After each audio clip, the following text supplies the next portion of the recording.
Celeste, and I just made my first recording in a long time yesterday. So today's day 203, and today I am 249 pounds. And the reason that this is significant is because I haven't been in the 240s since I was, I don't know, like when I graduated high school, I was in the 240s. So it's another kind of like breakthrough for me. Anyhow, I wanted to talk a little bit more. I know yesterday I kind of told you what I've been up to and what I've been doing, and since my recording time only allows for 10 minutes of each video, I figured I'd like to elaborate a little bit more about um, the emotional process of what you go through when you're losing weight. And everybody has different experiences and different emotions, but I've kind of touched on my past videos some of the issues, how these go back to my childhood, and how I'm trying to overcome kind of mind over matter in order to do this. It's been my New Year's resolution to lose weight ever since I was 12 or 13 years old. I mean, I've been trying to lose weight my entire life. It's just the only thing I've ever wanted for myself. But either there's a part of me that just didn't think I was worth it, or there was a part of me that just didn't think I was capable of doing it, or there was a part of me that wanted to keep this weight as some sort of protection from the world and from the things that happened to me as a child or from getting hurt. Um, and I'm sure all of those reasons are legitimate reasons and are valid reasons that have kept me at the obese level, but um, it's difficult because there's so many cliches in regards to it, but you are your own worst enemy, and in a way my inability to lose weight has been a way of expressing my fear of success. I mean, I think of myself as a highly capable woman. I'm intelligent. I have certain talents that I've always been recognized for in the past.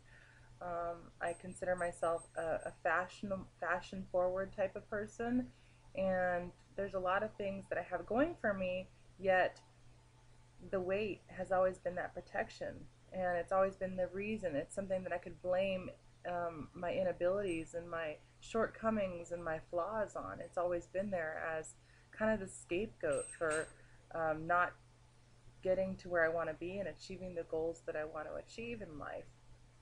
And I just don't want to blame anything on being overweight anymore. Anyway, so as I've struggled, what I've found is usually I only stick to my plan for about 2 weeks. That's been my threshold. I've never really done anything consistently for longer than 2 weeks. So one thing that the HCG diet has done for me is it's shown me that I can be diligent and I can have a lot of willpower. I mean, I've been sticking to this for 38 days, and that's a long time for me. And I know that and there's going to be a lot longer. I'm going to do 3 rounds total. I've got to stick to a specific kind of regimen after I get off of each round, as far as no starch, no sugar goes. And it's really proven to me that I'm capable of doing this, and it means enough to me that this time I just don't think that there's any way that I could fail. I just don't see how it would be possible because I've come this far. There's no turning back now. I've seen it through. There's no way that I cannot lose the weight this year. Maybe it's that I'm finally old enough to really understand the importance and the significance of this weight loss. Maybe it's the gradual changes that I've made over the years. I've been making lifestyle adjustments as far as diet and exercise and general health for the last 5 to 10 years. I mean, it's little changes, but now I think that all those changes have come into fruition where I was ready to finally lose the weight. So some people might think, oh, I could do this, and then they might lose the weight right away, or think that I'm just losing all this weight in 1 year and it's been so fast. But the truth is, it's taken me years and years of psychologically and just trying to prepare myself to ready for the new me. And one thing I talk about sometimes is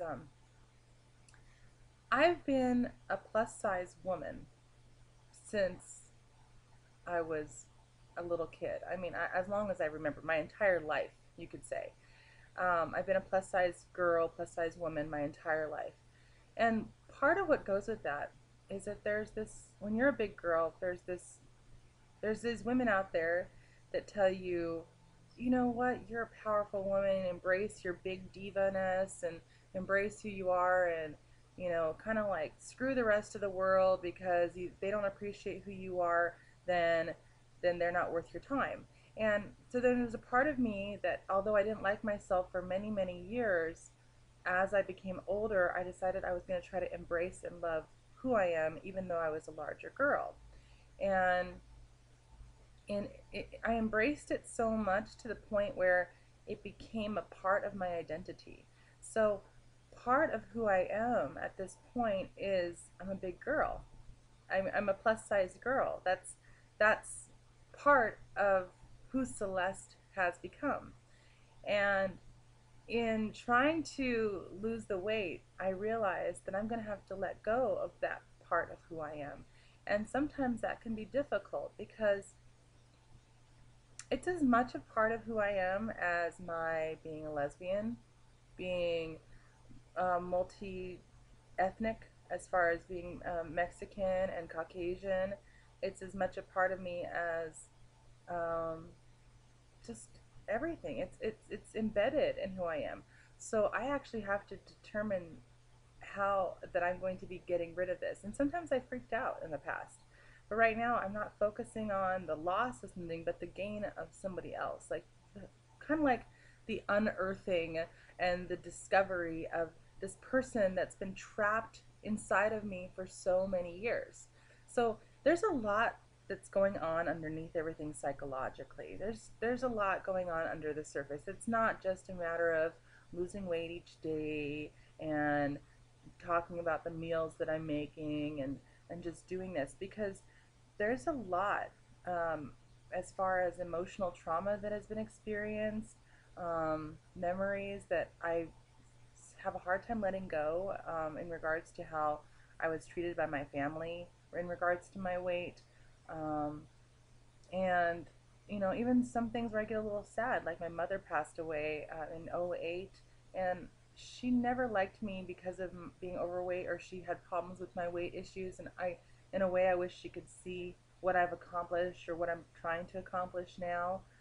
Um, but all in all, it's just a constant working on yourself. So if you are going through this and you are determined that you're going to lose weight, I'm encouraging you, begging you, even if you need to go seek therapy, or if you need to get a counselor or join a group or a support group, or I do blogging on livestrong.com. I have my 100-pound challenge group, and I also have a HCG support group on Facebook. And both of those groups help me, and they give me the encouragement and the support that I need. And you can also find out you're not alone. A lot of people feel the same way that you do. But if you want long-term sustained weight loss for the rest of your life, and you're willing to go through this, and you need to lose a lot of weight, like for me, I need to lose 140 pounds. That's a whole person. I mean, that's an entire human being that I need to lose. If you need to lose a lot of weight, just remember to have that support network there, especially for your family too. And I know it's sometimes really difficult for people to get the support from their family, but your immediate family really needs to be on board with this. Otherwise, they could help see your sabotage through, because they may not be as supportive as you need when it comes to your weaknesses. Anyway, I just want you guys to make sure you have a good support network in there, and that you're working on yourself and working on your psychology. Why did you need to be fat? Why have you become fat? Why have you held on to it longer, even if you tried to lose weight in the past? Why have you lost weight before, perhaps, and then gained a lot back? What are your triggers? What are your memories? How much is being overweight a part of who you are, and how much are you willing to let go? I'm 100% vested. I'm willing to let go of it all. I wish all of you guys the best of luck. If you have any comments or questions, I'm open to them. Hope you're all having a great time and a good week and enjoying your summer. All right, thank you so much for listening to my vlog today, and you guys have a great day.